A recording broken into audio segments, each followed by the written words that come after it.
And welcome back, everyone, to the season finale spoiler review for Loki season 2. As always, I'm Mitch. You can follow me on the socials, in the link tree, in the description. All the 692s. They are there. They are somewhere. They are everywhere. They are there. But, guys, I want to keep this one kind of brief because me and Jared are doing a spoiler cast. You know, Jared from Nerd Arcane podcast. Go subscribe. Get that man to 500 subs. Or 1,000. Get that man properly monetized. You know, do it for me. Do it for yourselves. Really, they're good content. So yeah, we're gonna have another one of those coming out after this. So I kind of want to save most of my thoughts for that. But anyway, let me just say this episode is what I've been waiting for. You all know, if you're listening to this, I've been saying about Loki having to go back because something isn't right, and it's going to end up Loki having to go fix the loom for whatever reason. You know, maybe looping back around to finale of the first season. I'm certain I mentioned that, to be honest. I want to say I did. That was just a little spitball like theory. I'm certain it was literally the last week's episode. But anyway,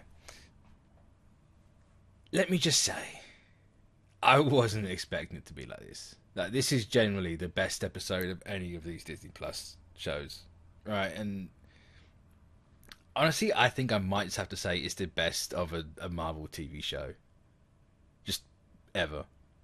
And I've liked a lot of these shows. There's some money laundering attempts that haven't been great, or even good, for that matter. But this one, I think, is just. I just think it's the best one. I don't even think it's close, to be honest. And I kind of hope this is the standard and the bar that they keep to, as opposed to dropping below it. But anyway, you all know what happens in this show by now. Right? Loki gets stuck in a time loop for him. You know, it's lasting centuries. This man, you know, the man has to learn quantum mechanics, like engineering or whatever.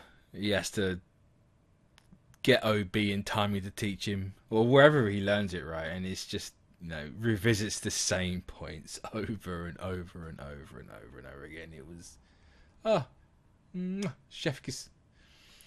Well, honestly, a takeaway, like one of my main takeaways from at least the character arc for Loki in this episode. I don't know how he kept his head. Now, I guess, you know, he's already thousands of years old by this point. So what's a couple of hundred years? That was a couple of centuries compared to millennia, right? But even so, like doing the same point in time for that long must have. Like, I'm part of me is genuinely surprised they didn't have him be as like eccentric as He Who Remains. Right, when you spend that much time in actual time in one point that you don't get a bit flamboyant, right? You don't get a bit narcissistic and egotistical and all this sort of stuff. But I guess that's why Loki's the hero, right? He's not wired that way. But anyway, all that stuff's fantastic for me, right? It's so well written, it's so well shot. I just some some of the shots in this are just stunning, absolutely stunning. But yeah, you know, I think they just made some really smart choices to not do the episode for the most part in a linear way, right? It's Loki is he doesn't have to just keep going back to the same spot. He tries other spots and in time, and he goes everywhere. He tries literally everything, and we don't see everything, right? You know, it's the show tells you he has to learn like engineering or whatever he has to learn from OB, and then it's just a case of like, hey, I know what I'm talking about. Like, let me do this thing. All right, it's I don't know. It felt like they trusted the audience. They didn't treat the audience like they're stupid. You know, you didn't have to show Loki learning anything, and you know, not treating the audience with respect and being as intelligent as some people can be. Then you know, I appreciate that. You know, it just all adds to everything, like the effectiveness of it all, and I think they nailed it personally. But it's not a bad but. Don't worry, guys. It's not a bad but. It's not a Loki finale, right? Unless we end it. Because, you know, as I said, brief. Quote, brief. God knows how long it's going to take me to get through this. But it wouldn't be a Loki finale unless we had to talk about He Who Remains. You know, Tom Hiddleston and Majors. It's a parallel to season 1. And that ending was by far easily the best part of that season. I adored the end of season 1, and the fact that they just repeated it here, because of course He Who Remains wanted this to happen. It's like he knew this was going to be the way it was going to go. Whether he knew that Loki was actually going to take up the throne or what, I think they leave that a bit ambiguously. Like what happens now? Like, where is He Who Remains? What's going on with him? What's going on with Victor Timely, right? They just leave those two threads dangling. Obviously, I assume they're going to be back for Secret, or at least Kang Dynasty, right? There's got to be something going on there. But I just love that the ending of the first season is the ending of the second, right? Except it's now the way it needed to go. I say needed to go. It's the way Loki thinks it needs to go, and the way he thinks everything has a chance, right? It's a one-time Hail Mary that he has to do, because obviously nothing else is working. He just learned what the loom is, and how no matter what they do with the loom, it needs to be there. And if not, everything goes boom, TVA gets wiped out. Boop. And that, you know, that's all this is a chance, right? Loki doesn't know it's going to work, but it's the last thing he can do. I think the perfect ending for a character like Loki, you know, who's spent years saying he wants the throne's his, rightfully his,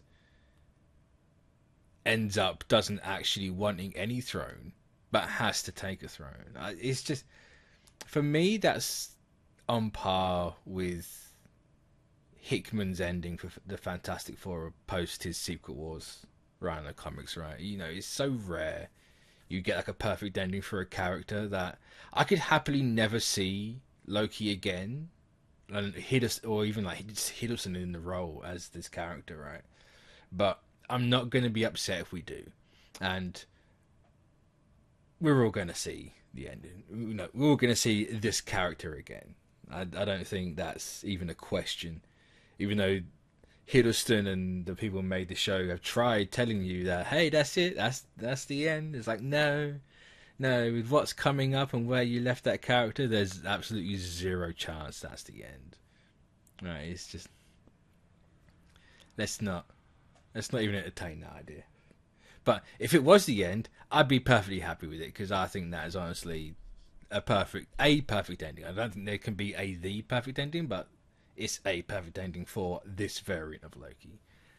Alright, because he's the god of time or stories. You know, if you go time, there's a very interesting theory going around, but I'm going to save that one for the spoiler cast. But I'm going to leave this off with a question for everyone. So if you want to answer it, just, you know, put it in the comments. I'll read it and I'll talk about it in the spoiler cast. But with how this season relied on time being cyclical, you know, there's no true ending, there's no true beginning. Do you think Loki being on the throne is what was before He Who Remains? Assuming there was a before, right? The assumption is that I say the assumption. The show's told us, you know, the multiversal war, he ended it with help from Renslayer. He took up this to keep everything intact and going, right? Well, if time's cyclical, there was something there before, right? And the implication of the multiversal war is the Kang Dynasty and Secret Wars, right? A multiversal war is literally just Secret Wars, right? We can all agree on that. So it's happened once before. It's going to happen again because time's a flat circle and we're all trapped in it. So do you think Loki was there before? Or has Loki broken the loop? Right? Is that's my question for everyone? I assume they're gonna bring the character back to answer that, right? But I know my answer for that one, but I'm gonna save that for the spoiler cast because I want to ask Jared the same question, which should hopefully not be or should hopefully be out not long after this. We'll be recording it a day later, so it shouldn't hopefully be too long between the two.